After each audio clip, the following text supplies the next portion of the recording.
Hello guys, welcome back to my channel and enjoy this fanfic part 3. Typical. Just bloody typical of my luck today this is. Seeing the form by the side of him squirm and moan ever louder, Kankuro tried to look up beseechingly at his normally impassive brother, only to curse as he was forced to blink.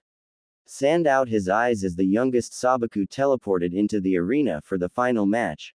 As soon as she starts to wake up he makes himself scarce, though I suppose I'd do the same if this wasn't such a golden opportunity to get one over on the Wind Mistress.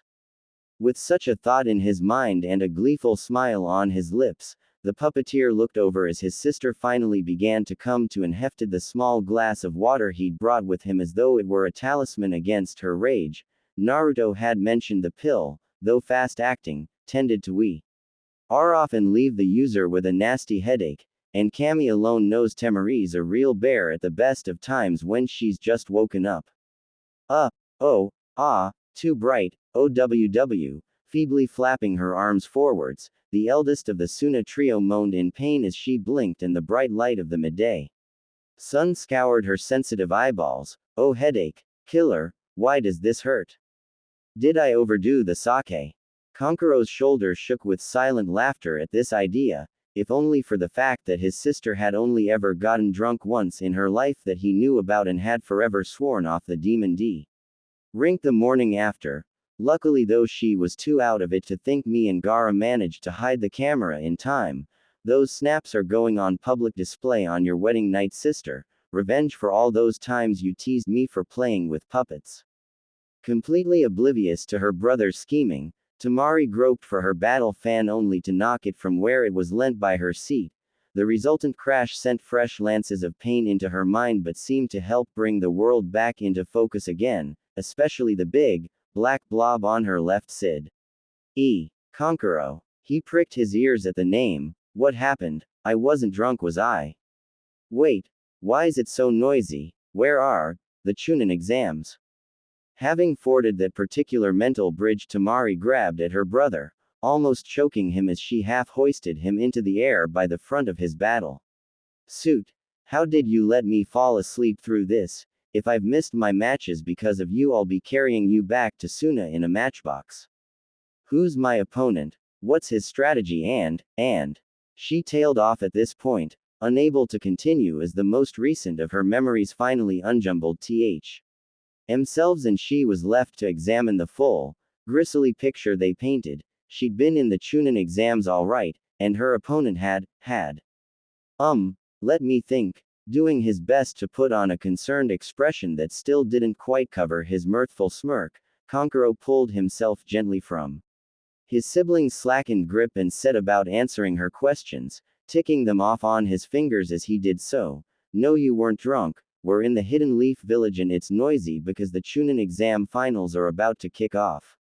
You haven't slept through any of your matches, he said casually, though the subtle emphasis on one particular word made the blonde girl shudder, and your opponent was Uzumaki Naruto.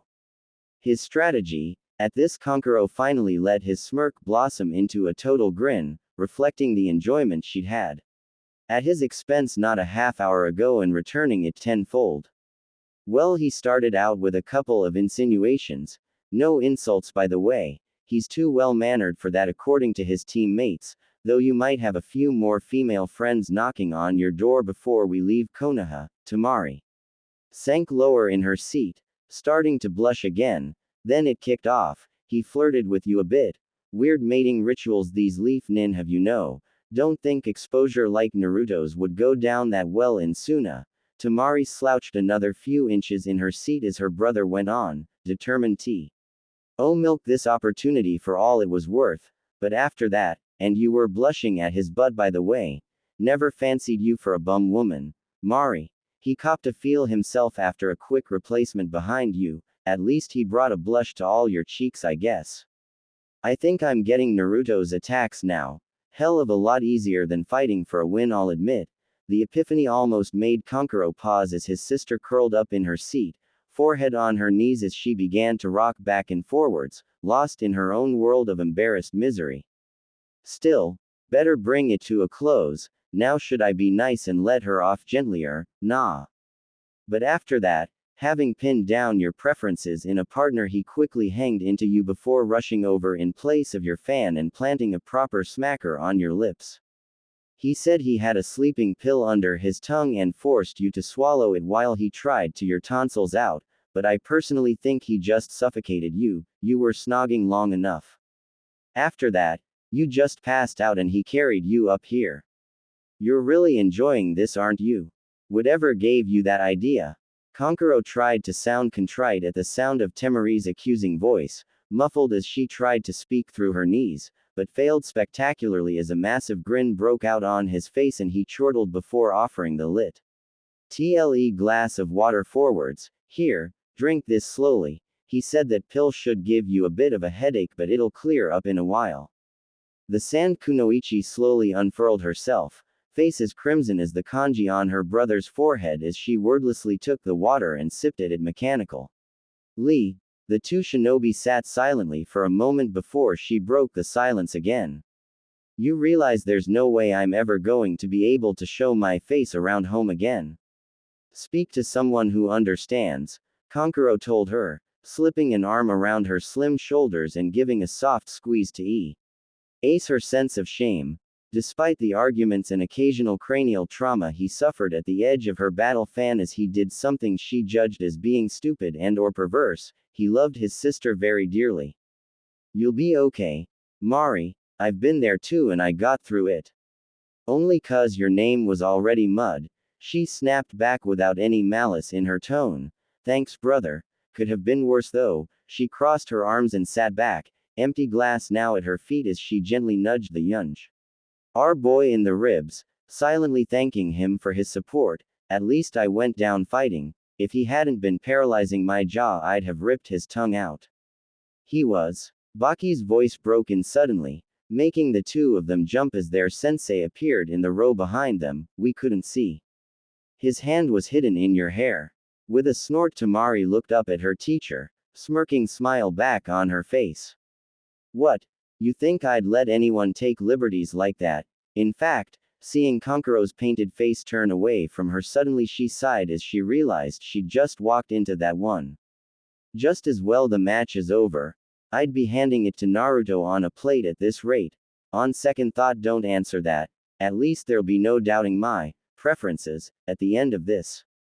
Baki chuckled, running his calloused hand down one of the kunoichi's ponytails in a gesture of rough AF affection. There was ever any doubt to Mari. You truly are the desert beauty, and he wonders why that old joke never died.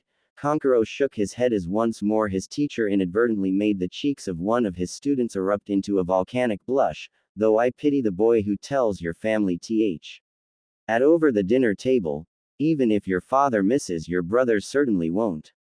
And you wonder why I don't bring any guys home, the shamed girl muttered under her breath so softly even she barely heard herself.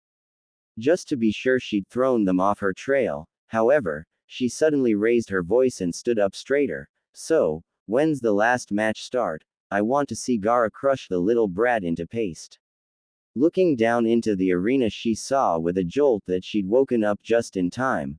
Both fighters were in position and the Junin proctor was just waiting for the signal to begin the final match. Looking at the dignitary box and seeing her father in conversation with the Hokage, she realized she had a few minutes grace and looked around to her sensei. Do you think he can do it, Baki-sensei? Naruto managed to put Kankuro and I down, but that won't work against Gaara. He's got a sense of humor, I'll grant you, but surely not even he can bring Gaara down that way. Seeing where this was going, Baki lowered his voice as he chipped in his thoughts. Friendly village or none, the walls still had ears. No, not with the tactics that beat the pair of you, Baki agreed, shaking his head as he sat back in his seat. If nothing else, Mother should keep Gaara on the straight and narrow enough for him to win the match. That makes sense. If it's good for nothing else, Shukaku hates being laughed at. Both siblings nodded at this, as did their teacher, remembering the few times they'd ever spoken to the incarnation of the desert as Gaara had allowed the demon a tle freedom over his body as he slept. Seeing their comatose brother staring at them with those strange star-shaped pupils had been unnerving at best, downright weird at worst. the problem is we know nothing about what else Uzumaki can do. His unorthodox tactics managed to win all his earlier matches without showing anything of what he's really capable of. Because of that, Gaara is at a slight disadvantage. However, as Uzumaki's main tactic either won't work or will be, at best, less effective, he'll have to go with a different STR. ATEGY. I'm not averse to a little flutter. A truer word was never spoken. Kankuro broke in, recalling that one mission to the land of tea where their sensei had vanished one night only to come back in as the siblings were eating breakfast with a shamed grimace on his face as he was forced to admit he'd lost the rest of their mission fund at the local casino. Only his rapidly gabbled promises that he'd replace it from his share of the mission payment saved him from Gaara's suggestion that his head would fetch a decent price in Kumo. Fastidiously ignoring his mouthy student, Baki merely looked towards the fighters once more, noticing one of the two boys already molding his chakra for something, though no hand signs. What could he be planning this time? But even I wouldn't want to call this one. Sit back and enjoy the pair of you. Despite his words, Baki couldn't help but crane forwards as the tension in the stadium rose to a fever pitch. Hayate had raised his hand and the start was just seconds away as the chakra levels of the two boys spick. Ed once more. This is going to be a match for the ages. XXX. Either he's not taking me seriously, or he's taking me very seriously and not showing it by not looking at me. Though he was working on removing his reputation as a blood-crazed killer, Gaara was forced to realize there were going to be some disadvantages to acting more like a normal person, the lack of opportunity to practice his perfectly blank fighting face being one of them, and right now I'm not sure which of them's worse for me.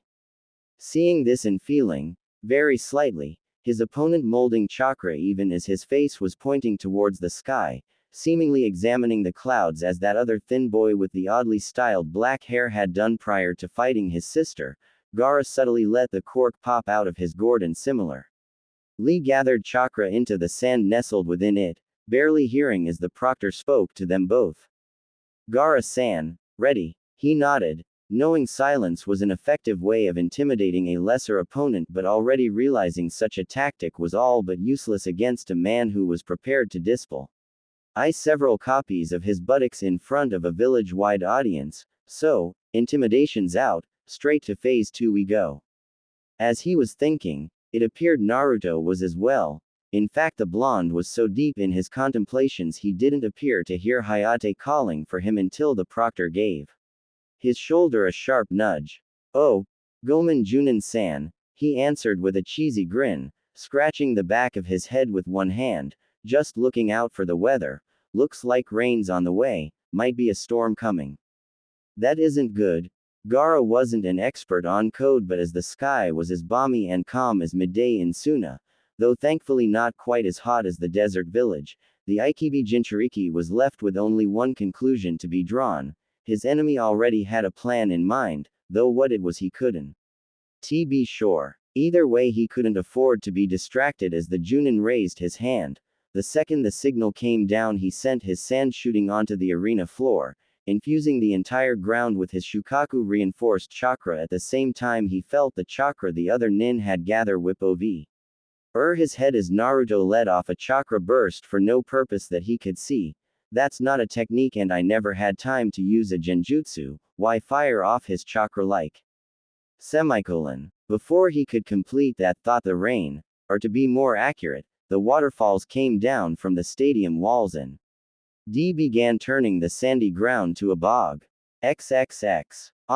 Knew I'd forgotten to mention something. Seeing the steam start to rise as the obviously hot water gushed into the arena from at least 6 spots on the walls, Jiraiya was forcibly reminded of a fraction of the training he'd gone through with Naruto that had slipped his mind as the shadow clone of his teacher groaned in annoyance next to him. And what technique, pray tell, could have possibly caused all this?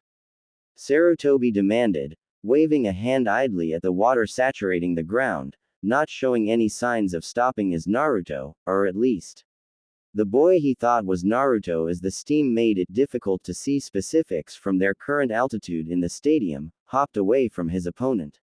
Jiraiya merely chuckled, packing his own pipe with his preferred blend of tobacco and spices as he answered, motioning to where one of the miniature waterfalls had blossomed from the wall opposite and below them. It's not a technique, or at least not directly. The bloodline breeds true sensei.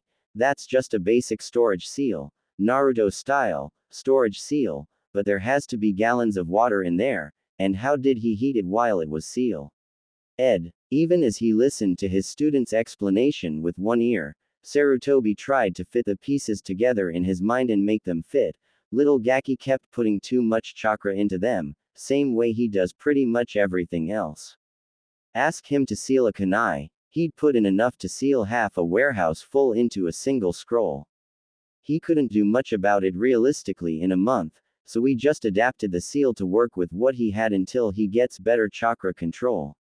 Every seal he scribes now has a lot of what you might call waste space in it, just to hold the extra chakra he has to use. He's done the same here, only this time, despite himself, the Toad Sage smirked in pride at his second student. Not a month into his studies and Naruto already had a seal that could hold enough to keep a team of ninja supplied for a month. He's filled each seal full of water. And unless I miss my guess, that water's from the hot springs he learned to water walk on, so it's very hot, quite smart when you think about it. Water walking is a chunin level skill after all. I see, but when did he put the scrolls? Of course, forward planning like that, almost Junin level tactics, and by the dead last no less. The Sarutobi clone smiled deeply in pride as he watched on. The rising steam from the water flow hat was finally starting to slow to a trickle, beginning to abate in the slight breeze. During his first match, hidden by your genjutsu. Yep, a delayed trap. Put the scrolls in place on the walls and trigger them with your chakra, Jiraiya commented, bringing his pipe to his lips and releasing a cloud of aromatic steam. Couldn't see him do it, of course, but I'm not ashamed to say I've had the same idea a few times, only with video cameras in a kunoichi hot tub. Perfect research, and no chance of getting a beating if they find anything. He broke off into silence, a lecherous grin on his face as his sensei looked torn between sighing at his student's incorrigible ways or joining him in his fantasy. Such a choice was, however, taken out of his hands as a sudden flash of color flew up into the air. Wordlessly, the Hokage body double looked to Jiraiya only to find the Toad Sage looking as perplexed as he felt. No idea what that was about, the hermit muttered, pipe negligently held in one hand as he watched the spark of red gutter and die high above the air in the stadium, unless he thought he could freak his opponent out with a real damp squib firework display. Ignoring the lame pun, the false Sarutobi shrugged and forcibly reminded himself to keep his mind open. To do otherwise would have left him vulnerable to another Naruto-style surprise, and he wasn't getting any younger. Too many shocks to his system, and the blonde Jinchuriki might end up wearing the Hokage hat sooner than even he expected. However, open mind or otherwise, as the shadow flew in overhead, both Sage and Cage were rendered absolutely motionless in shock and awe. As they beheld the swirling mess that had consumed both combatants, they might have sat there indefinitely had Jiraiya's crotch not spontaneously combusted due to the embers from the pipe that had fallen from his slack lips into his lap.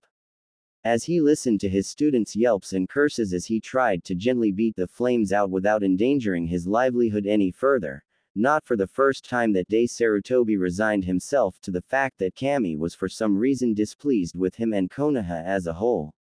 And if there was any doubt before, the fate of my student proves that Kami is definitely a woman, the clone reasoned distractedly, rolling an eye over the fetal form of the white-haired man next to him, Jiraiya moaning in pain as he clutched his injury. And right now she's a woman who hates perverts and is on her time of the month. Bloody hell, I need to retire again, I'm way too old to deal with this. XXX. Up to his ankles in virtually scalding water, Gaara cursed and pumped more chakra into the sand armor around his feet. However, in doing so he knew he was dancing to the other shinobi's tune. Though the Shukaku had increased his chakra reserves to many times that of a normal human, it was still a draining technique to maintain, and the fact the water had made his sand heavier than normal was only increasing the burn. I have to make a platform, though even that's nothing more than a stopgap measure. Dimly Gaara recalled one of the training exercises reputedly practiced by Konoha was using chakra to walk on water, but that wasn't an option in Suna, so until he could adapt the sand skating exercise he knew to this newer medium, he was forced to waste chakra maintaining a solid surface of wet, and still hot, sand, and that was assuming Naruto gave him the time and space to do so. Still, there was nothing more to be done.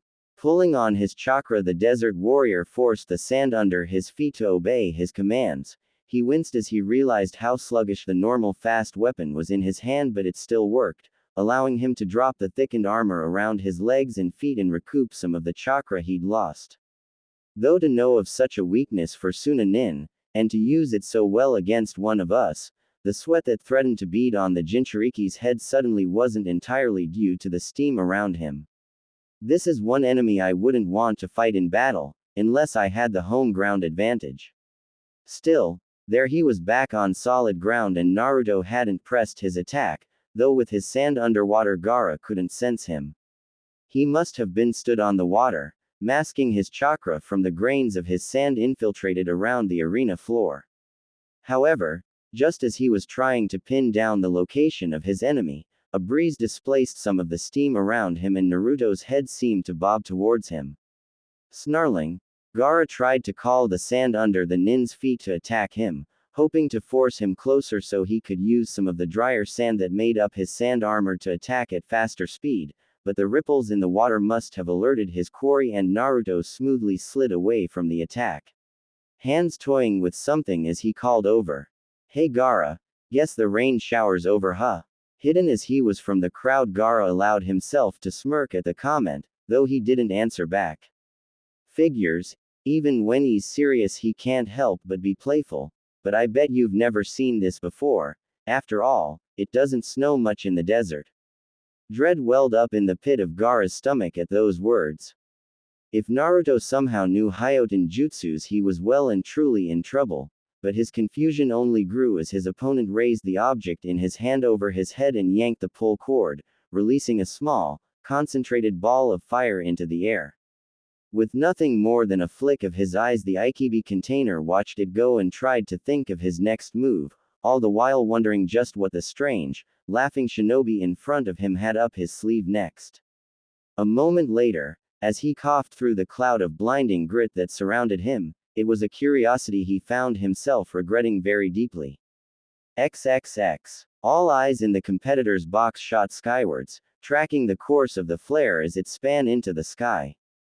The main emotion running through the genin and their senseis was confusion as to why Naruto was firing off a crimson distress flare in the middle of a one-on-one match. However, when those eyes turned to the other members of the jump-suited shinobi's team, confusion was replaced with consternation in some cases, and outright fear in others, as they saw Sakura, Sasuke and Kakashi still staring at the sky, faces pale and voices little more than ghostly whispers.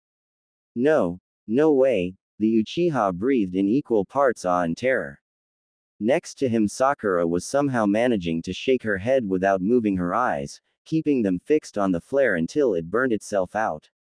Not now, not even he would. Both genin were brought out of their relative stupors by the sound of a book slamming shut behind them. Kakashi smiled at his two remaining students, though the other Junin in the area were struck with unease as they tried to think of something that would make even the copy nin nervous. "You've forgotten again, my cute students," he reminded them lightly as he stowed his precious book away in a safe pocket. "This is Naruto we're talking about, right?" Those words seemed to act like a lightning conductor for the two genin, earthing the tension right out of them. When Sasuke spoke again, he seemed to be completely at ease, almost relaxed, as he faced his pink-haired teammate. Relaxed around one of Naruto's schemes, seeing this sent a new ripple of fear around the Konoha Junin, and even some of their students were looking concerned. This is never a good sign. "We forgot again, didn't we?" Quote, "Yeah.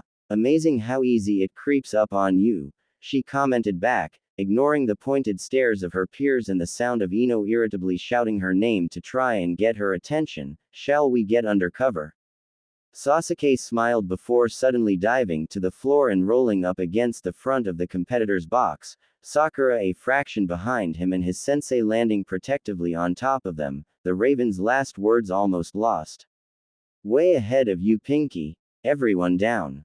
To their credit, some of the surrounding genin took the advice literally, though as Shikamaru was actually asleep at the time and merely slumped to the floor as someone knocked his chair, it was arguable as to whether that counted as the Nara using his formid able brain to get somewhere safe. However, the shock of seeing Kakashi of all Junin senseis fling himself over his students' curled up forms, the last-ditch resort required for all Junin senseis to learn in order to protect their students from lethal danger, commonly referred to as the stick you our ass in the air and kiss it goodbye, pose made some of them hesitate fractionally. In fact, it was actually the quietest person in the room who saw the danger first, as Hinata, remembering Kurenai's lessons about the duties of a tracking team like hers, instinctively activated her bloodline limit and through her all-seeing eyes, foretold the doom that was coming. Anyo, over the Hokage's box, she was so caught up in the moment she almost shouted, thrusting a finger forwards towards the shadow she'd seen descending towards them like the fist of an angry kami, it's going to hit the arena. Shooting his eyes forwards and rationalizing the situation in a split second, Asuma reacted first, spitting his cigarette out and tackling the two nearest standing people, in this case Shino and Choji, who stood up to get a better view of the action, to the floor as he bellowed. Everybody hit the dirt. XXX. At the dull whump of impact, the crowd was on its feet, and so was one of the visiting dignitaries. The cage was all but climbing over the balcony of the box he shared with his opposite number from Konoha, peering desperately into the dust bowl underneath him as he tried to see what had happened to his son. Gaara, the man called out, forsaking any thoughts of personal pride over the potential safety of his child. Gaara, Sarutobi, if he's dead because of this, I will demand the head of that Uzumaki bastard in retribution. At this threat, Sarutobi also stood, his visage hard as he made a subtle signal with his hand and feeling the slight rush of air as the operatives he had ordered left to begin their tasks. Calm yourself, Cage Dono. There was no sound of great impact, and though we didn't have the clearest view, I don't think your son was in the impact zone. Also, seeing the younger man regain his composure as the logic of his argument began to sink in, the Hokage raised a hand. I have my Anbu tracking what happened. If they're back in more than a minute, I'll demote them back to Junin. The cage took a deep breath before casting a final look into the billowing cloud of grit below him and, finding it as impenetrable as it had been seconds before, nodded and retook his seat, though his movements belied his NCERN for his youngest child. Very well, Hokage Dono. I apologize for my earlier words, but my threat still stands. If there has been outside interference in this match, I will demand an explanation and restitution. The Hokage nodded at this, though he too was at a loss to see what could have happened.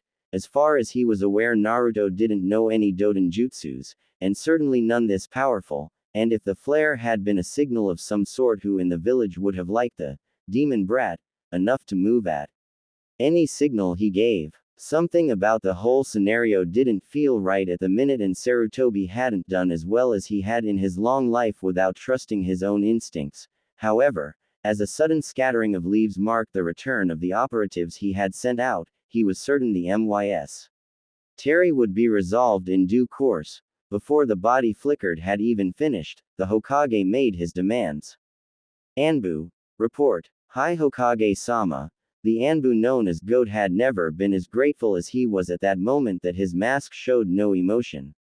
At the sight of two flabbergasted cages, he doubted even Morino Ibiki himself could have kept a straight face, but the mask stopped the two village leaders, noticing as Goat pushed his captive forward, Naruto greeting the Hokage with a cheery wave and benediction of, "Hey Gigi, I think it might be better if we heard the story straight from the horse's mouth."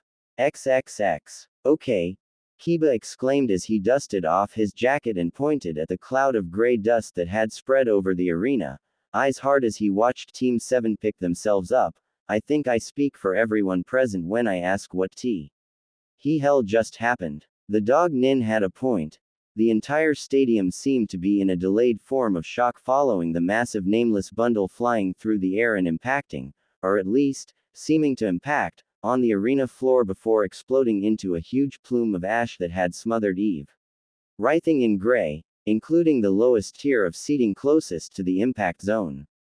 Coughing was clearly heard from some of the nearby affected area, indicating the material wasn't directly poisonous, though as Kakashi stood up and straightened his headband again, he gave his typical response to a K. Styon. He wasn't prepared to answer.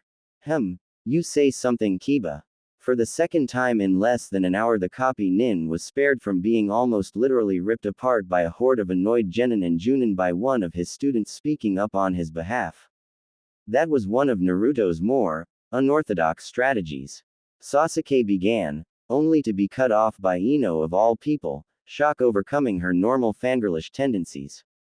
You call that unorthodox? She shrieked, echoing the dog Nin by pointing at the cloud that was still in the air, though the dust in it was moving noticeably less as it began to settle. What the hell did that Baka do this time? Hey! Another shock to the system of many came as Sakura spoke up in defense of her once loathed teammate. That Baka got further than all of us in these exams, so watch your snout, Ino pig. Anyway, having delivered her stinging rebuke, the cherry blossom shifted back to a more scholarly tone, reminiscing a scene in her mind as she explained. He dreamt this one up when Kakashi-sensei said we had a game of hide and hunt for team training one day after we'd been let go for the night. Naruto set up an attack similar to that one and set the record for the most number of hits on a team over a minute. Having seen that, I can believe it, Shikamaru commented, the fact he was awake showing his interest in the subject as he pressed for more information. But what did he actually do? Quote, actually, Shika, you'd probably remember this, Sasuke carried on after a short pause, the Nara quirking an eyebrow as he considered the next question. When we were at the academy, what lessons did Naruto ever pay attention in? Here's a hint. The Uchiha smiled as Shikamaru crouched in his normal thinking pose, pondering the question. He was never pulling any pranks in them either, and he never played hooky for one of them. I wasn't aware he paid any attention at all. Not that I did any better though, Choji commented jovially, no malice in his voice as he knew he'd never been any great shakes at the academic side of his shinobi training. In fact, after seeing this, I'm pretty sure that if Naruto had paid any attention to studying, it'd be either me or Kiba, labeled as the dead last. His longtime friend, however, merely considered things for a minute before answering carefully. Outside of practical training and theory of stealth and concealment, the only ones I can remember him definitely being there for were history, especially ancient history. But that doesn't. For the first time ever, Team 10 and the rest of the Rookie 12 had the dubious pleasure of seeing Shikamaru absolutely stunned by the conclusion he had drawn, as he looked at the dust, then at the sky and put it together with the question he'd just answered. For once the genius's brain was blanked and numb, his jaw hanging loose and his eyes as wide as saucers as he slowly shook his head from side to side, unable to even contemplate the thought that he was right. No. No, I can't. In fact, I refuse to believe. Funny old thing. We felt the same at first when he told us how he'd managed it, Sakura commented gently, knowing the shock was a hard thing to get over, but see for yourself. He can't do a Doden jutsu. How else could he have got all this dust here? But Shikamaru was still shaking his head, making Asuma quite concerned as in his experience nothing had ever rattled the Nara this badly before, but a siege catapult. Quote, Shikamaru's shriek declaration had the effect Team 7 had been anticipating. Some of the assembled nins fell about laughing, others simply echoed the Nara's disbelief. Still more were struck dumb with the sheer impossibility of what he had suggested, and a certain weapon mistress clapped her hands over her mouth and fought to stop herself salivating. Oh, the possibilities. Semicolon. You've got to be joking, right, my youthful rival? As always, Maida Guy was the first to respond to the unusual circumstances. Naruto's flames of youth may burn brightly, but such a thing, to use such a weapon. It cannot be. You are joking, Kakashi. Please tell me you're joking, my eternal rival. By this point, even Guy's youthful enthusiasm was being tempered by the bored expectation of the copy nin, so much so that when his last comment of, "You're not joking, are you?" was mentioned, no one could find it within themselves to disagree further. Instead, they moved into the other meat of the issue. But how did he build one? Interestingly, this question came from the Tsunade. Knowing this and quietly aware of the requirement not to give away potential village secrets, Kakashi merely shrugged. To quote Naruto, "A cage bushin' workforce and lots of blood, sweat, toil and tears." Apart from that, he just told me he tried to copy the pictures out of the history books. Apparently lots of trial and error was involved, the Junin informed him passively, inwardly chuckling as he recalled Naruto recounting the memories he'd acquired from his cage bushin. Or at least, I hope it was just from his cage bushin, of being fired from the weapon he'd just built and flying freely through the air before gravity reared its ugly head to spoil the party. When? Just how? Quote. Kurenai held her head in her hands to try and stave off a forthcoming migraine as this new information about the genin who'd recently embarrassed her in front of everyone threatened to completely fry her mind. How long has Naruto of all people had access to a kami-damned artillery piece? There was a sudden snort from behind her, making all heads turn. I know, in fact I'll answer that, Kurenai-sensei, Kiba said as he straightened up, face brightening and a snicker in his voice as he tried to keep himself from laughing at the memory. It was that time we were out on the D rank to shore up part of the village wall. We saw Kakashi-sensei's team come in absolutely drenched apart from him, and they all said they'd been practicing Suiten jutsus. I'd met Naruto the night before at his usual ramen place. He said he had something special set up for team training the next day. Akamaru said they smelled of water and rubber when they went past. I just assumed it was a prank he used. As he finished off, the Junin snapped her fingers as the memory came back to the forefront of her mind, spearing her opposite number of Team 7 with an accusing finger. That's right. I thought you were being more evasive than usual, Kurenai exclaimed before lowering her hand and speaking more rationally. But for all our peace of mind, tell the truth now. Knowing there was no way out of this one, Kakashi merely sighed as he snapped his book shut and stowed it away before telling his story. It was mostly as Sakura said, he began, ruffling the hair of his squad's kunoichi as he did so. We had a game of hide and hunt. Each student would get a point for a hit on another student, 5 for a hit on me and a quarter point for a cage bushin. I was there too, just dodging and setting traps, when Naruto made a break for a clearing in the forest and suddenly fired off a mass shadow clone barrage. This trapped all of us in a brawl. I only just noticed he'd sent up a flare because one of his bushin jumped me from above and I saw it out the sea corner of my eye, but either way myself, Sasuke and Sakura were fighting and racking up a legendary score when all the bushins, just went up in smoke and Naruto was gone. We started looking for traps and a trick, but Sakura saw it first. The cherry blossom shuddered as though reliving a bad knee. GHT mare is her, sensei chuckled, and that made Sasuke and I look behind us and up. First time in years of frozen up in fear. True for both of us as well. Sasuke shivered as though he was back under that hellish barrage again. Though he wasn't aware of it, he had everyone within earshot on tenterhooks now, desperate to know how this story played out. It was horrible. Water balloons, hundreds of them, all flying through the sky like a fat flock of pigeons, he said suddenly, making everyone jump at the same time as illicit. Gasps from the audience and a yelp from Akamaru, who got his paw accidentally trodden on when Hinata jumped backwards. As she picked the dog up and let it snuggle into her jacket in apology, the Uchiha carried on. They were heading straight for us, virtually pinpoint accuracy. One of those horrible moments where my brain was screaming at me to move but I couldn't do anything. In fact all we, he corrected himself, indicating the rest of his team with his hands, could do was watch and wait for it to land. And as Kami is my witness, it landed, closest I've ever come to drowning in my life, and in the middle of fire country as well. As this story was finished, a strange sort of silence fell.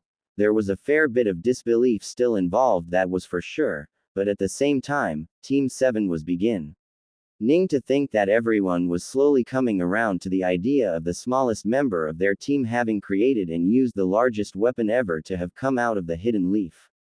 Any minute now, the mental countdown began until someone would speak again, and the last, and in their minds, most impressive bit of the tale could be told, though when the silence was broken it was by one of the most unlikely people they could have imagined. "So, you mean to tell me," Tamari said faintly in a tone suggested that she was going to burst into either laughter or tears and wasn't sure exactly which to go for at the minute, "that Naruto, the little orange-wearing gaki who basically humiliated me and my brother out of these exams, built, set up, sighted and fired a weapon that hasn't been seen in over 100 years to win a round of team training. And he's done the same thing here to get a load of this dust." She pointed to the cloud that was still present in the air before them, though noticeably thinning out as more of the dust settled into the arena, into the stadium now. To relief from all concern though, Sakura answered that question with a tinkling laugh. "No, that'd be silly. Wait for it, wait for it." If hanging around Naruto had taught the cherry blossom one thing, it was that timing really did count for a lot. When imparting a truth or trying to tell a lie, and, now. This is Naruto we're talking about. He never does anything by half. He built, set up, ranged and fired a dozen weapons that haven't been seen in over 100 years to win team training, and as Kami is my witness, at least 9 of those does. And we're bang on the money. Anyway, she looked over the stadium mostly to hide her grin at the slack jaws and goggle eyes of her friends, though in the case of one bun-haired Kunoichi, said expression might not have been present for the same reasons as everyone else, and spoke as though giving a Kazu al appraisal of the situation. "Gaara got lucky here. Looks like Naruto only used one catapult this time." "Ooh, so close." At the voice from nowhere everyone jumped. As Naruto shimmered into view at the side of the competitor's box, Kankuro only just managed to hold in a squeal of fright as he EAPT out of his chair and made it to behind Baki without touching the ground once.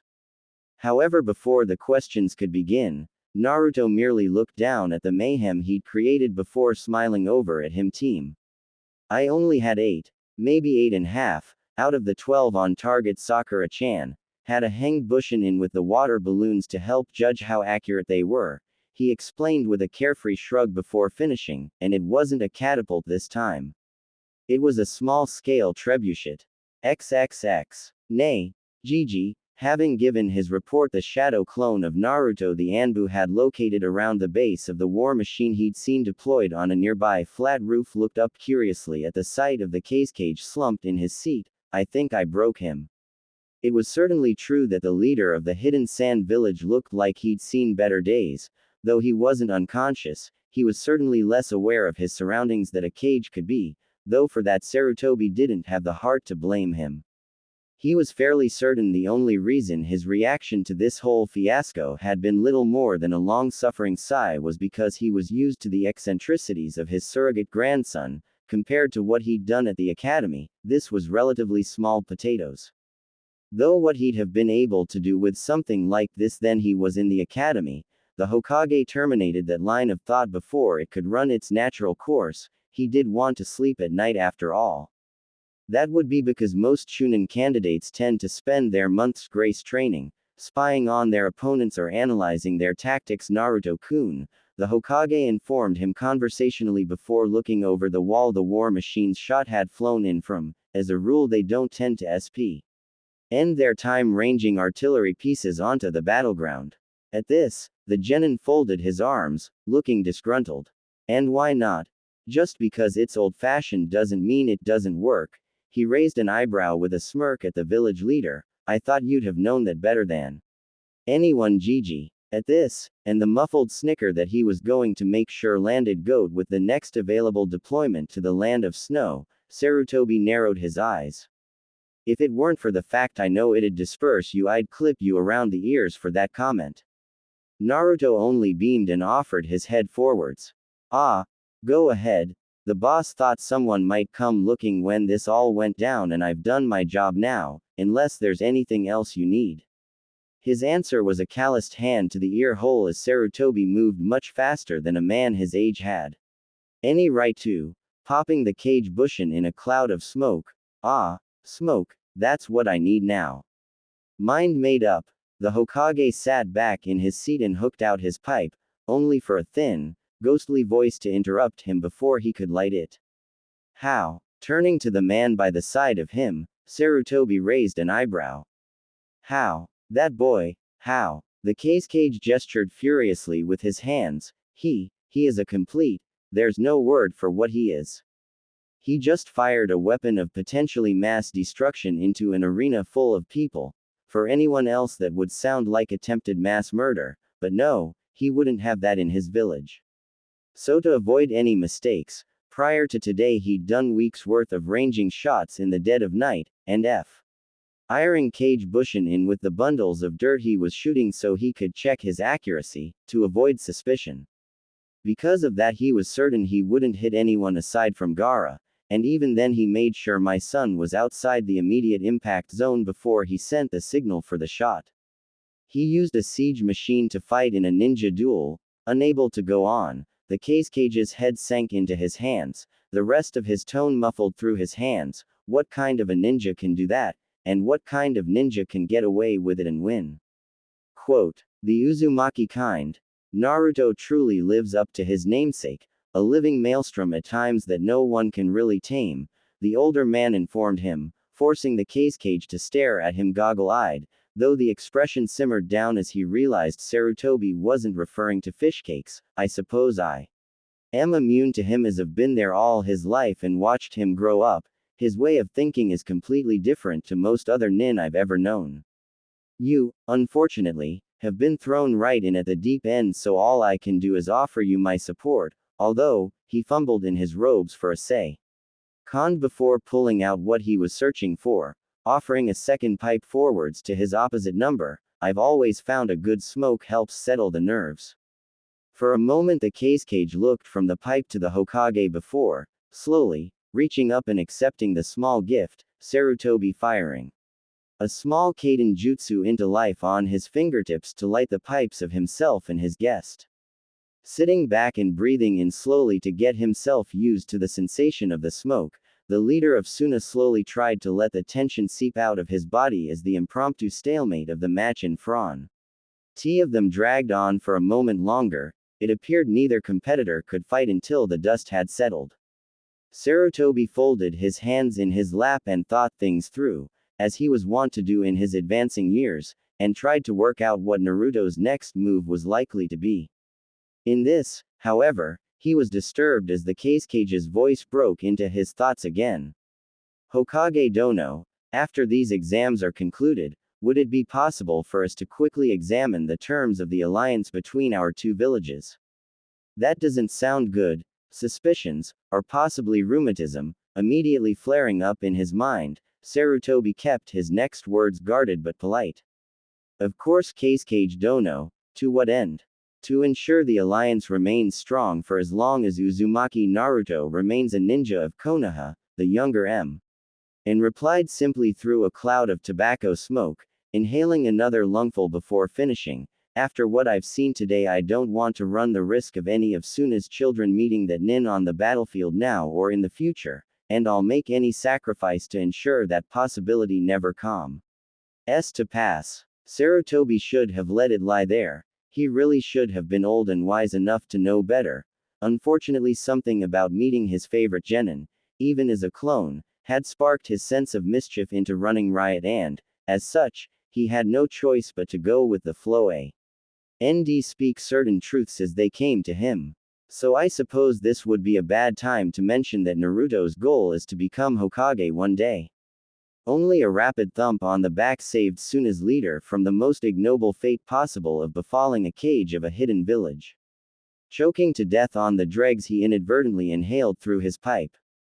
XXX. Once more as people continued to gape at his sudden appearance and process the words he'd just spoken, Naruto merely mentally counted down until someone had the courage, or the breath. It looked like Asuma-sensei was on the verge of hyperventilation, though that might have been due to all the cigarettes he kept puffing away on, to speak again. His count was actually cut short, though, as Sakura seemed to recollect her wits first and shake her head at him, the brain shielded behind her larger than average forehead ulling over what she'd just heard. Naruto, how'd you get there? Wait, Tribu, you got it to work. She clapped delightedly as Naruto flashed up a megawatt grin and gave a thumbs up. Yeah, had a sod of a time with the counterweight system, but it was well worth it in the end, the aspiring siege. Engineer grinned, eyes tracing the shot that his clones had sent arching beautifully over the stadium walls, much more accurate than the catapult, and it gets a higher arc on the shot, but on the other hand you can't put a trebuchet on wheels, shame really, but that's the way the ramen boils. Your next project, I assume, Naruto?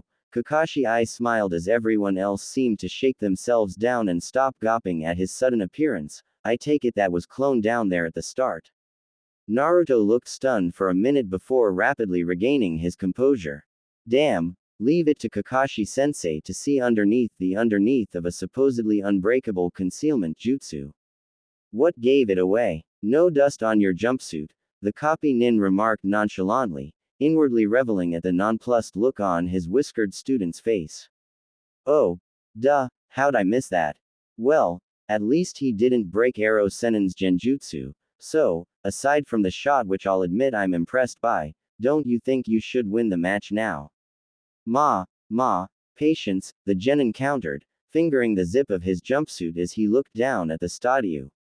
Again. Most of the dust had gone now, but he still didn't have a clear sight of Gaara yet. I had to get out of there for a minute to make sure the conditions were right. The dust must clear before I can move on.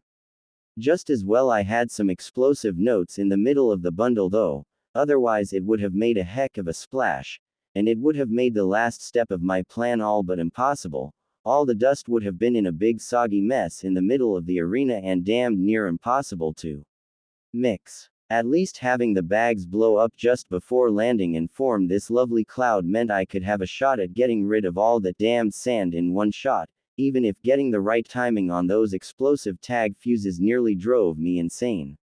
At the sound of a clearing throat, Naruto was thrown back into the real world and turned to field his next question. What is that dust anyway? At this question Naruto merely tapped the side of his nose, irking Kurenai, who still hadn't quite forgiven him for the shadow clone trick in the second round despite the lesson he taught everyone, even further. Trade secret I'm afraid Kurenai-sensei, you'll see by the end of the fight though. However, at that point someone else decided to wake up and ask the obvious question. Nay, Naruto, Shikamaru knew the answer to 4 out of 5 questions, namely who, what, where and how. Now all he needed to know was why. As a matter of interest, why have you built all this siege stuff anyway? It's not like you can really use it on a mission, so why have it with you? To his surprise, this question seemed to stump Naruto for a minute as his chin fell onto his hand, though his eyes never left the arena floor through the thinning cloud as he thought about it and eventually shrugged. Not sure exactly. Everyone needs a hobby, I guess. Recovering from her face fault with admirable haste, Kurenai faced the orange nightmare with one hand over her eyes, brain aching from the information it was being forced to digest.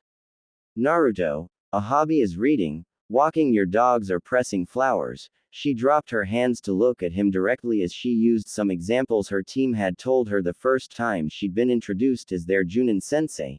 Knocking up and firing antique weapons of indiscriminate killing does not see lass as a normal hobby. Oh, that's rich. This coming from Konoha's female answer to bondage boy over there, Naruto stated in exasperation, Kankuro glowering as a thumb was jerked in his direction and Kurenai, realizing what he meant when he flicked his eyes towards her bandages, felt her face flew. Shish darkly. This blush darkened to the color of spilt wine as the infuriating Gaki went on, unless you can think of something else I could knock up. Only the memory of what had happened a few minutes ago stopped the genjutsu mistress ripping the gen in front of her a new one at his insinuation, only Asuma's hand on her arm stopped her at the comment afterwards, although, seeing how many times you've blown off the human chimney over there, To his credit, Asuma didn't react at the nickname, choosing instead to tuck his latest cigarette behind his ear as he got into position to restrain his hopefully future girlfriend. If Naruto managed to break her temper and melt the Ice Queen of Konoha, looks like you might have a new playmate soon. Tsunade, assuming Tenten-chan doesn't mind sharing, that is. Unusually, there wasn't much laughter at this comment, though that may have been due to the expressions of most of the guys present changing from bafflement to dreamy imagination, though these quickly became grimaces of pain as the girls nearest them realized just what was running through their minds. Hell, even Sasuke winced as Sakura trod heavily on his foot, forever dispelling the notion in some minds that he would forever be the last Uchiha due to his preferences. After all, no straight man could resist the idea of a scene like that one. Hell, even I'm glad I'm still wearing this suit for a minute, and I came up with the idea. Naruto was jerked from his sudden thought by a shout as Tenten, about the only one who completely kept her head through his latest exchange as her mind was on a subject far closer to her heart than relationships at the moment, spoke up. Naruto, just out of interest, how many of those engines have you made so far? And if they're for sale, just tell me that. For a fully working catapult I will sell you my body, soul and firstborn child. Semicolon. Got a couple extra catapults now, about 15 in total, Naruto began reciting, ticking off on his fingers, and, his attention firmly on the stadium in front of him, failed to notice the aura of sparkles around the weapons, mistress becoming thicker with each word he spoke, much to the alarm of the two bowl-cut, spandex-wearing taijutsu maniacs presently within earshot. Just got the trebuchet working, so two of them, a couple of ballista. What am I saying? Here, he dropped into a crouch on the edge of the box, opening in a thin pocket on the side of the shin of one of his jumpsuit's left leg, knowing he'd have to make a move soon. Got about a minute left before I can finish this. I was going to show these to Gigi later, but even he had the grace to look abashed as he felt a phantom throbbing in his left ear. He already knows. This scroll contains some small-scale replicas of everything I've made so far. At the sight of the thin, tall piece of rolled-up parchment, Tenten was having to virtually steel herself away from letting out a fangirlish squeal. Forget Neji and his fancy hand-to-hand tricks, she'd go for the guy WITH, the biggest weapon any day of the week. And, she was virtually gasping at the minute, all attention fixed on the scroll before her, and they work right. How good are they? At that, Naruto laughed. Tied a kunai to a broom handle once, the baby ballista in there sent that through 2 inches of wood at 50 paces. Here, you can have it. I'll get Gigi to see a full-scale demonstration as soon as he's got time, and with that, he casually flipped the scroll end over end towards the stunned girl. Forgetting any and all sense of dignity, the kunoichi threw herself towards the tumbling paper in a flat-out dive, only for her flight to be brought abruptly crashing to the ground as someone else saw the potential danger of his keen-eyed student getting her hands on another long-ranged slaying maki. Nay, and realized holes in spandex, much as they were useful for ventilation, really didn't help it gain any more credence from the local fashion police.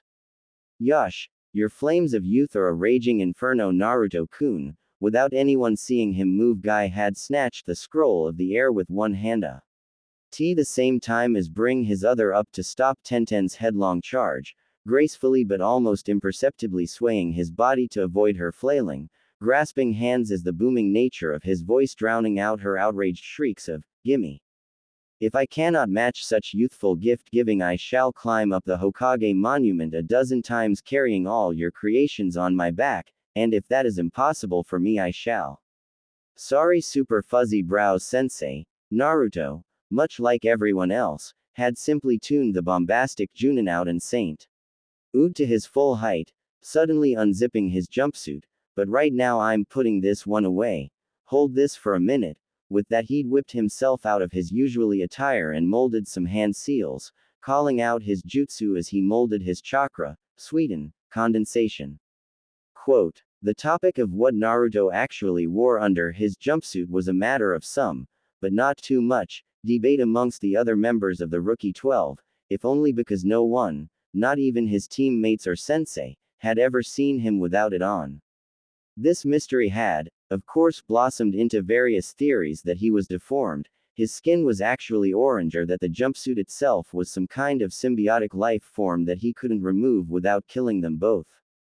However, as he stepped out of the orange monstrosity, those genin who were aware enough to take note of the momentous occasion found themselves slightly underwhelmed by the plain black training shorts and mesh t-shirt that appeared.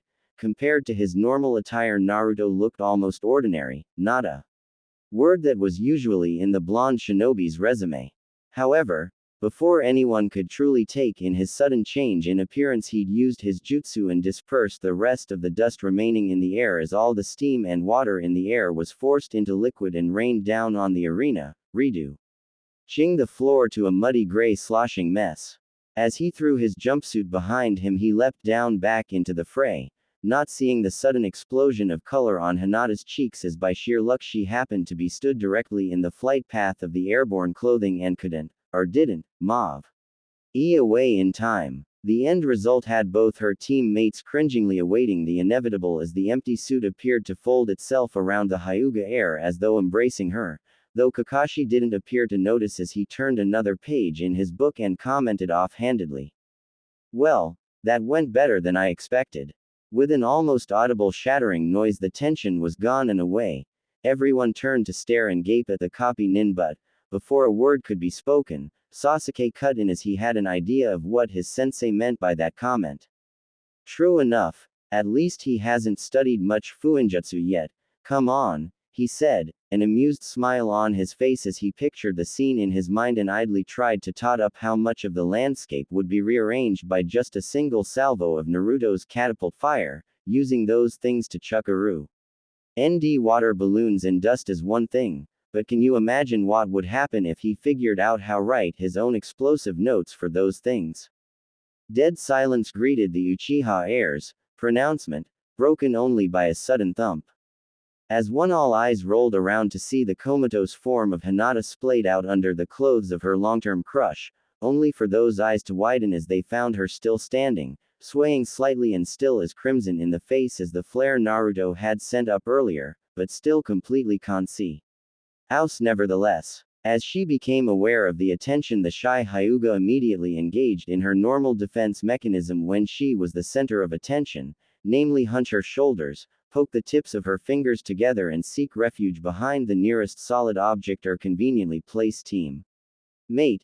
Shino in this instance doing an admirable job of standing in and deflecting the attention as the girl scooted behind him, the jumpsuit still appearing to cling to her possessively as it folded over her arms and shoulders as she moved. But if not her, then who? That question was answered with a smattering of giggles, and two very thick pairs of eyebrows rising in horror, as Choji cleared his throat and pointed out the sprawled form of Tenten laying between two rows of seating, a trickle of blood seeping from her nose and a evil, malicious grin on her face. XXX. Though the dust cloud had caught him completely by surprise, Gaara was a native of a desert and all children of Suna were taught from birth how to survive a sandstorm. Even while he'd been coughing, he'd closed his eyes and ripped a piece of cloth from his shoulder to clasp over his nose and mouth, allowing him to breathe freely. Damn it! Does he know everything about me? Just how much information does he have? Though the situation appeared desperate, Gaara had in fact been relatively pleased with the situation. After all, however he'd contrived to do it, Naruto had just given him a lot more sand to work with, and most of it dry, but having tried to touch some of the material that had settled on his face with his chakra, he'd been dismayed to learn he was right back to square one. Whatever this substance was, it wasn't sand, it was a powder, though Gaara could if necessary create sand by grinding up rocks in the earth to bolster his own reserves. The same process couldn't work in reverse, and he was unable to stick this gray dust together to make sand he could use in battle. About this only thing this is good for is throwing in his eyes and blinding him, Gaara though dismissively, keeping his breathing light through his impromptu mask. Though why did he use it, and how did he avoid being hit by his own ACKK, cold?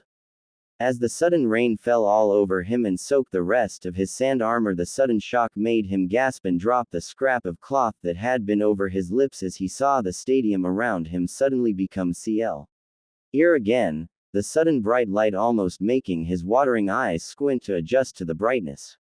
Something, a sweetened jutsu he assumed, had dragged the rest of the ash from the air and onto the stadium floor in him.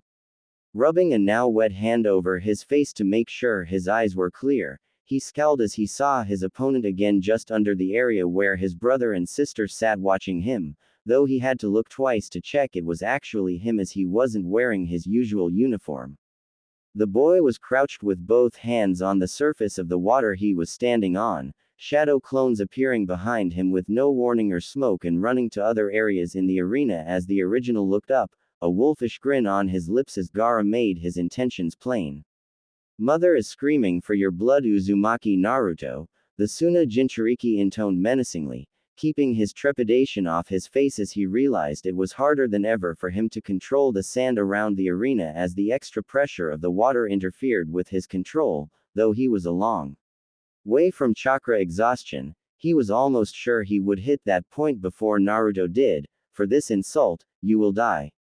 I've lost count of the number of people who've said that to me in one form or another, his blonde opponent shot back, the statement eliciting raised eyebrows from the Tsunako. NT Ingent present in the crowd and a wince from the Hokage, but I'm still here and not going anywhere. I warned you what was coming, Gaara. Naruto started to stand and for the first time the Ikibi container saw the whirlpools that had formed around his hands, the miniature typhoons being dragged up wards as Naruto continued to stand to his full height, and something tells me his clones aren't just standing around looking ornamental either. You've had the rain and snow, but now it's time for the storm to break. A maelstrom has come and he smiled, beginning to walk slowly away as Gaara tried to attack from range, the sand too sluggish to grab his opponent's ankles this time as the Tsunade realized the water that made up the typhoons was slowly turning color as it ate up sand from the ground and the us that had been laying in a slick atop the water, but those twisters are impregnated with his chakra. I can't quite break them yet, but I can destabilize them over time. Despite his thinking, however, Gaara couldn't stop himself meeting his enemy's eyes for a moment and hearing the last line of his speech. You're just in the wrong place, at the wrong time. XXX. Jiraiya, is that? Yes, the Toad Sage said simply before wincing again as he was forced to gingerly move in his seat as the cold compress he'd pressed against his injuries slipped, the first step of his father's legacy. I'll be teaching him the other stage when we track down the legendary other stage. The shadow clone looked at him perplexed. I thought the Rasengan had 3 stages. Jiraiya merely chuckled before wincing again as the motion jarred his nether regions. It doesn't. I showed him the first briefly, said it was a chakra control exercise. But looking at this performance sensei, I reckon he's probably got the power phase figured out on his own. XXX. What is he doing now? Not that it would surprise me, Ino commented as she looked out over the soggy battleground, watching the strange dance unfolding as Naruto and his clones, each with 2 twisters of muddy water attached to their hands, striding across the water surface as Gaara, remaining mostly stationary but occasionally rushing forwards to try and hit one of the clones that came to close, ought to disrupt the pattern with his sand control, the occasional burst of smoke signifying his successes in this endeavor. After hearing what I've just heard, I don't think anything I've heard about him would surprise me now. Oh, you'd be surprised, Piggy, Sakura chuckled. There's never a dull moment with Naruto on your team, I can tell you, though this time he's got me baffled. I just don't see what he's doing. It's not a sweetened technique, and Gaara can still control his sand, she observed as another clone expired as nay of its twin typhoons suddenly lost cohesion and a spear of gray streaked sand lanced through his chest. To her surprise, it was the Junin of the sand team that answered, the scarred man looking pensive as he watched his student fight. He can control it, but the speed of his attacks is much slower as the sand is wet, and while that boy has his chakra in the water because of his technique, Gaara has to use more chakra to break through it. It's a very clever strategy, but I still can't see his end move. He's got his opponent in a trap, but what's the killing blow? It must have something to do with that dust he used. Kiba began, only to find himself the target of a sharp-tongued Yamanaka. Oh, well done, genius. With brains like that, it's a wonder they didn't make you Rookie of the Year instead of Sasuke-kun, the blue-eyed girl snapped, though truth be told she was thinking the same thing. Kiba, after mentally telling himself that while Ino herself was little threat, her father was reputed to be one of the greatest interrogators the Leaf had ever seen, and he might take exception to seeing his little girl get the spanking she deserved from the irate Inuzuka, instead gritted his teeth.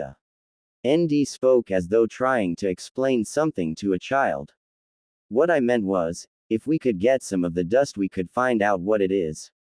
Where from though? This time Ino appeared mollified by his explanation, maybe even a little contrite as the thought she might have spoken a bit too soon. O's up in her mind. Naruto washed it all down to the floor with his condensation jutsu. At that memory the platinum blonde smiled. Talk about used a hose to fill a shot glass, that jutsu's only meant to refill your canteen in the field. At that even Kiba chuckled before jerking a thumb towards the side of the competitor's box. There's some about 5 or 6 feet down on the side of the wall. I can smell it, the rain couldn't get everywhere. Be back in a second. With that the Inuzuka strode over with every intention of simply walking down the wall to gather a handful of the dust. He got about half a step before a giant hand fisted in the back of his jacket and brought him to a dead halt, Asuma explaining as he lit another cigarette wit. His free hand. You won't. Any nin using chakra in that arena before the match is over will be counted as outside interference, that might well get Naruto disqualified.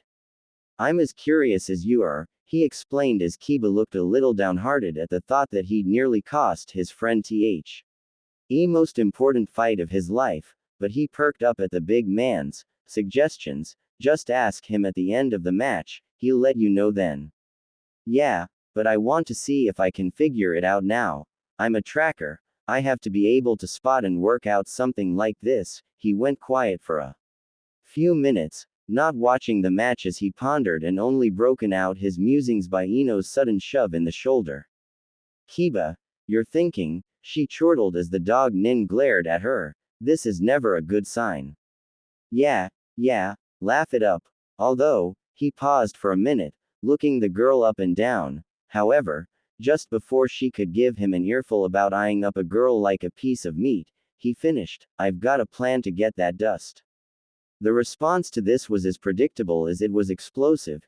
Ino leapt backwards and, paying no attention to Shikamaru groan as her dainty foot landed squarely on his own, frantically started distancing herself from wherever Madcap Scheme, the Academy's runner-up prankster-in-chief, had thought up T's time. Oh no, never again. Fool me once and all that, not happening a second time, she announced, waving her hands as Kiba merely folded his arms and watched on without saying a word. You conned enough of us out of our pocket money with those wolf fang talismans that turned out to be Akamaru's puppy teeth on string. You are not talking me into another dumb idea this time. How did I let him talk me into this dumb idea?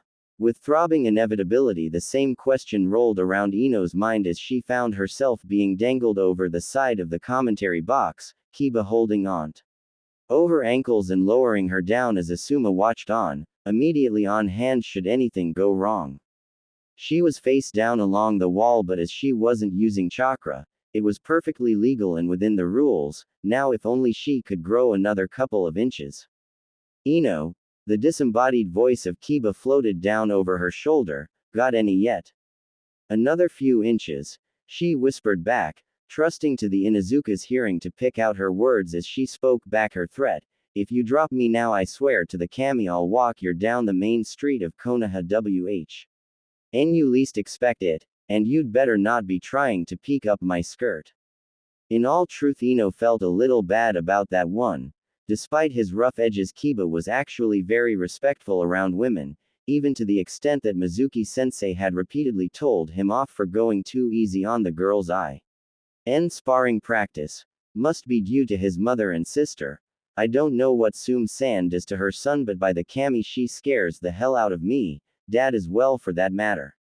She wasn't worried about flashing the rest of her class as her shirt, though short, was actually reinforced with steel and held in place by thin steel wires, and just in case she wore training shorts underneath it, but still, she had an image to maintain, and that definitely extended to warning the resident dog Nin that he couldn't hope to get away with trying to cop a free eyeful of her assets. Fortunately, she didn't hear Kiba's response, but as she dropped a few more inches down, she realized she was in range to sweep a handful of dust from the wall. Claiming her prize, she made sure she had a good hold of it before whispering back. Got it. Pull me in. There was a noise that might have been, thanked Kami, before the young Yamanaka saw the floor underneath her recede and felt one of Kiba's hands suddenly detach from her left ankle and wrap around her shin, the fur on the cuff of his jacket brushing her knees and making her squeak. Kay in shock and wriggle. Damn it, Ino. Kiba's curse was low and desperate, the pressure around her ankle and legs tightening as he made sure he wouldn't drop her. Stop squirming around, you want me to see how big a splash you'd make on the floor. Quote, sorry, your jacket tickled my knees, I hate that, she apologized and explained before whispering back, quick, pull me in now. Hang on. She slid up the wall another inch before she heard the Inuzuka curse. Before she could query what was wrong, however, he'd answered her question for her. Right, Ino, I'm not being perverted, but this is the only way to get your legs over, don't yell and don't hit me afterwards. Before she could answer her temporary partner in crime, she felt a sudden grip around her middle tighten and her body flew upwards. As soon as he'd decided he was going with his plan, Kiba had closed his eyes and blocked everything out except making sure the youngest mind walker in Konoha got over the wall without getting her knees dislocated. Luckily, such single-mindedness prevented him noticing a couple of sniggers from nearby at his unintentional double entendre, Asuma in particular having to hide his grin behind his hand as Kiba leant forwards with one hand at the same time as pulling up with the other. Working blind, he felt his fingers grip the back of Ino's skirt and pulled upwards with all his strength, letting go of her clothing immediately afterwards and hooking his arm around her stomach as the top half of her body was yanked upwards and into range. Phew. Got her nicely. Knowing Ino was safe, Kiba let himself breathe easily before gently pulling his passenger up and back into safety.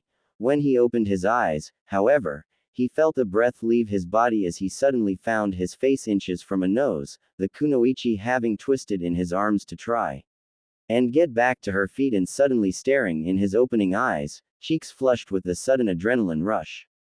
Somehow Kiba found he could hear nothing beyond the thunder of his own blood in his ears, the pale blue of the Yamanaka's eyes almost swallowing him whole as his mouth ran dry. He knew logically he should have let the girl down to the floor and then accepted the righteous feminine rage-empowered beating run its natural course, but his body remained locked in place as surely as if Shikamaru had caught in the shadow bind. Luckily Ino seemed afflicted by the strange paralysis as well, not even trying to fight her way out of the grip she'd rolled into as she'd sought to stop Kiba's furred clothing ticking her stomach. If anyone ever found out about that, I'm doomed. Shika knows how ticklish I am, but I told him what would happen if he told anyone, but somehow flipping onto her back had landed her like this, almost helpless looking in the dog Nin's grip, and strangely enough she couldn't bring herself to fight back. In fact, it was only when her sensei genteelly cleared his throat from over Kiba's shoulder that the two seemed to remember themselves and sprang apart, breathing harshly and flushed as the shinobi managed to recover the use of his tongue first. So, he tried to sound casual, but it sounded hollow even to his own ears. You get it? Quote, yeah, oh well done Ino, that sounded intelligent, put the ball back in his court and see what he does with, apart from slobber on it. Keeping her thoughts off her face, the Yamanaka pulled the back of her skirt down again and scowled. I hope it was worth me losing my dignity at your eyes. Huh, why would I look? The only half-decent butt on your team's the one in your sensei's mouth, the dog Nin shot back, eliciting a sudden cough from behind him as Asuma immediately ground out his latest smoke with a woeful look. Thanks Kiba, I was really enjoying that smoke, he lamented before turning more serious. Still, you've got what you were after, now what is it? Yeah, we're all curious here, Kankuro chipped in, standing up from his seat to get a clear look at the mystery substance. Jarred by the reminder of what was in her left hand, Ino brought it forwards to get a good look.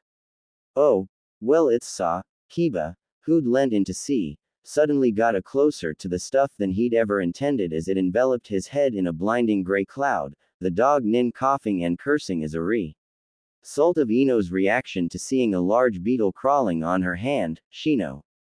The Aburame of course had no reaction as the beetle flew back to him, though Ino would have bet more money than she spent on shoes in a year that behind that high collar was a smirk a mile wide as he made his report. It is not organic in nature, but it is a particulate dust-like compound. I have no idea as to its practical uses, but those round sunglasses moved to observe his teammate, whose coughs had now been replaced by chuckling as he tried to knock the dust free from his wild hair. I assume you do, Kiba-san. Oh yeah.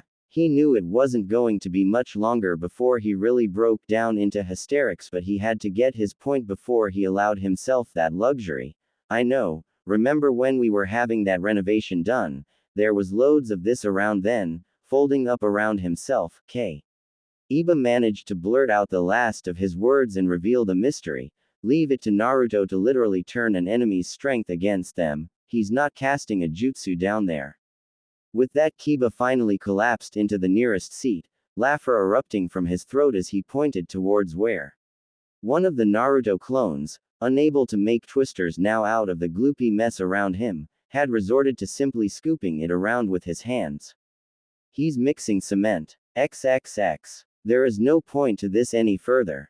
Having seen the battle for its entirety, the Cage knew when the game was up. Gaara could not win against this strange nin of many skills as his main weapon was in the process of being mulched into building materials, so if his son wouldn't win, he would do the next best thing. As he stood up, the Hokage mirrored the action. What is your plan, Cage Dono? The match is over, Hokage Dono, so I am ending this battle on my own terms, the younger man informed him, though before the professor could determine the meaning of his words he had raised his voice and called out over the stadium as a whole. Gaara. Both fighters looked up at the fighting booth in shock, one of the Narutos actually managing to overbalance and dispel itself by falling backwards into the wall. This match is over. There is no need for you to continue. Stand down. Let it go, son. I don't want to see you risk getting hurt now. Thanked Kami. For Gaara, his father's intervention hadn't come soon enough. He was running out of chakra and could barely feel his sand anymore as he belatedly realized what was going on. And how Naruto was completely neutralizing his main weapon.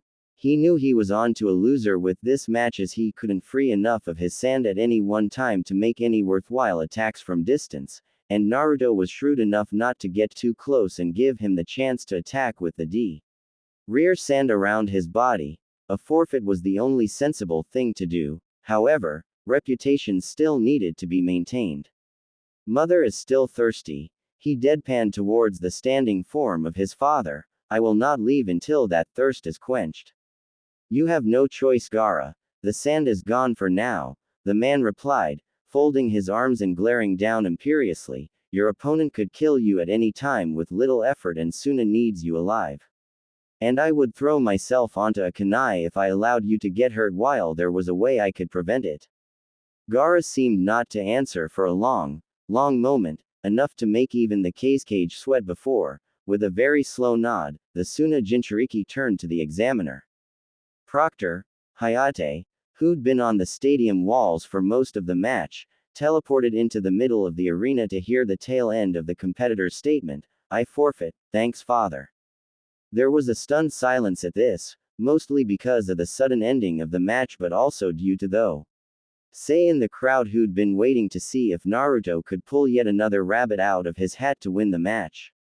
However, the latter category of disappointed spectator were soon cheered up as Naruto, after realizing he'd won the whole Chunin exam and leaping up to punch the air, suddenly came to a halt. Ad looked over at his opponent. Hey, Gaara. As the redhead looked over at him, Naruto scratched the back of his head again, grinning sheepishly. Will you be able to get your sand out of this mess? I can dry it out if that'd help. For a minute he wasn't sure if he was going to get an answer, but, Eventually, the smaller boy nodded shallowly. Yes, if this is dry, I could grind it down into fresh sand. Cool, right? Everyone out the arena, Naruto sang out joyfully, jumping up the walls as Hayate made himself scarce and Gaara teleported to stand next to his father, no one in the arena seeing the smile and unspoken messages that passed between father and son. I'm proud, grateful of you. Naruto, meanwhile, had walked up to the top of the arena walls and conjured up a lot of shadow clones, a sea of blonde heads moving out to stand around the stadium before, as a sign from the original, they all began making hand signs. Sasuke, recognizing the technique, merely closed his eyes to avoid being blinded as 50 or so copies of his teammate's voice roared out. Grand Fireball Jutsu. The floor of the stadium became a sudden sea of flame and fire as every clone burned itself out, pouring chakra into the jutsu, heating tea. He cement on the floor and vaporizing all the water still present. How long the firestorm went on no one was quite sure, but when at last it burned itself out only Naruto himself was left, trembling with exhaustion and panting as he looked up at Gaara, giving a shaky thumbs up. That ought to do it, he breathed, looking down at the newly concreted stadium floor. Think I might be a bit tired now though. Anyone up for some ramen? Kakashi-sensei's paying. It was the closest the copy nin had ever come to throttling one of his own students. Omake 1. Seeing the atmosphere around the table wasn't going to get much better than this, the Kazekage cleared his throat and addressed the table as a whole, each of his children looking up as he stood up to speak.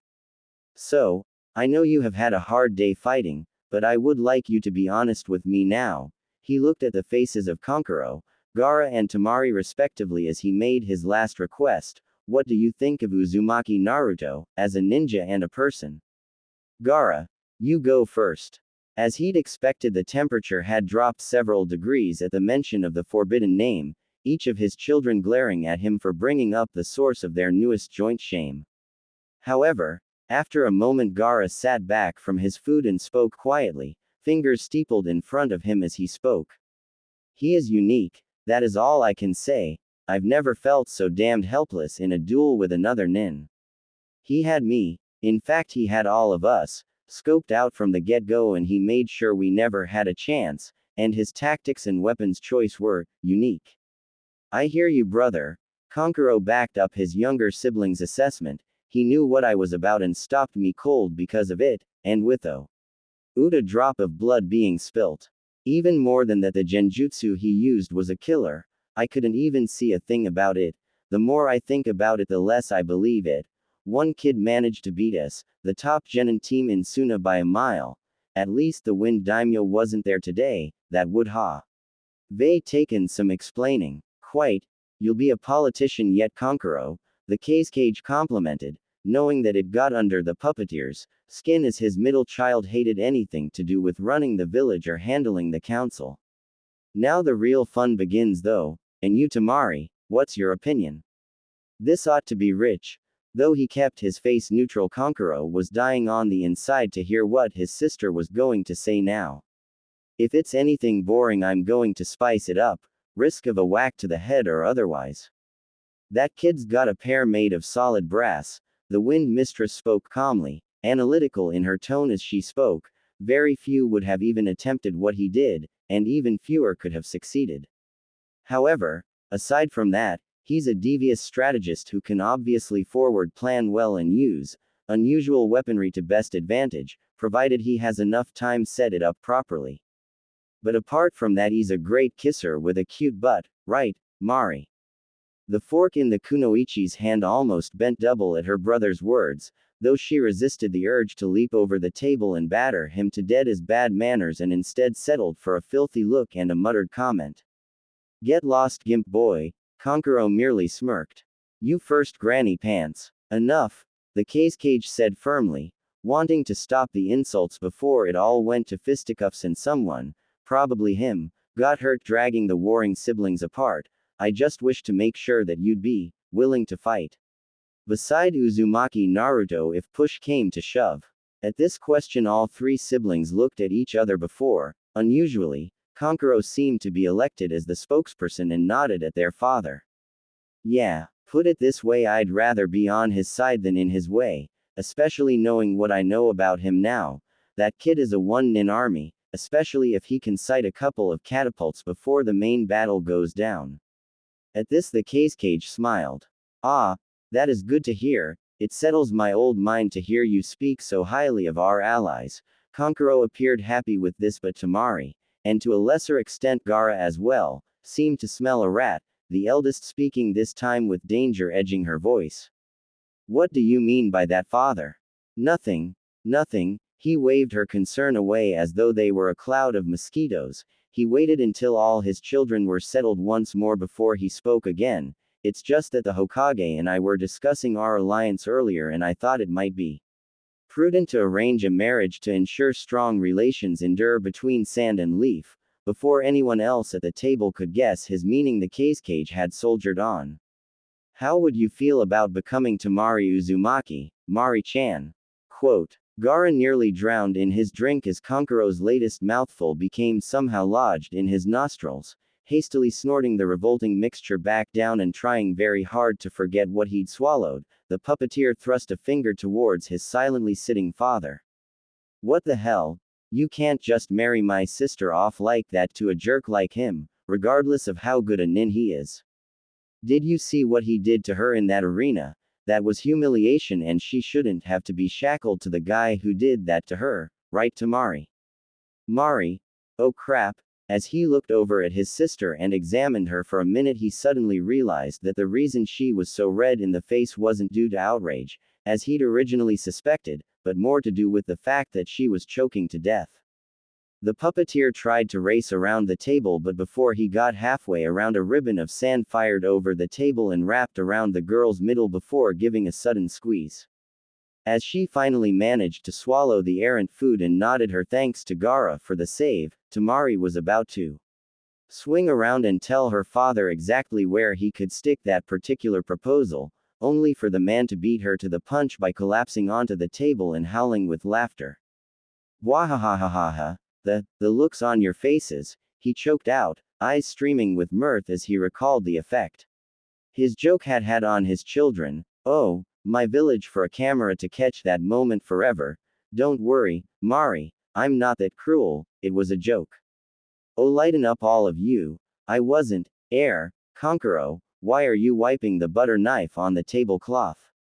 And Tamari, put the salt cellar down. What example are you setting for? No, Gaara, put the forks down, and get your sand off the placemats. They're not projectile weapons. It was a joke, it was a joke. Quote. A moment later, Baki, fresh from a profitable night at the card tables, strolled into the kitchen to see all of his students eating peacefully, a pair of legs sticking out from under the chair where the cage should be sat, and a plateful of grapes, his favorite food of all time, in the center of the tab. Wait. Reviewing what he'd just seen, the Junin used all his ninja knowledge to quickly realize exactly what was wrong with the picture, what happened to the cage. In a single bound he was at his leader's side and looking over his appalling injuries, mostly involving various items of cutlery painful inserted into sensitive orifices, but when he stood to try and get an explanation, he didn't have time to blink an eye before he found himself, not for the first time, wrapped up tightly in sand. Unless you want the same fate to befall you, Gaara told him in a tone that, while not unfriendly, told him in no uncertain terms that resistance would not only be futile, it would be exceptionally foolish. If anyone asks, what happened to our father, you will say Orochimaru did it. Are we clear? Baki was tempted to shake his head, but a second quick glance of his beloved village leader quickly got him nodding in agreement. He was a tough and seasoned warrior, it was true, but no man on the planet ever wanted to even think about receiving a pair of nutcrackers there. Omake too. Even after his match, it had been a long and tiresome day. Though Naruto had been kind enough to dry out the cement he'd used the Jinchuriki's sand to mix, he'd still had to sit there and break the cement down to refill his gourd once more, and he was still covered in grime and damp from tea. He blonde shinobi's earlier attacks.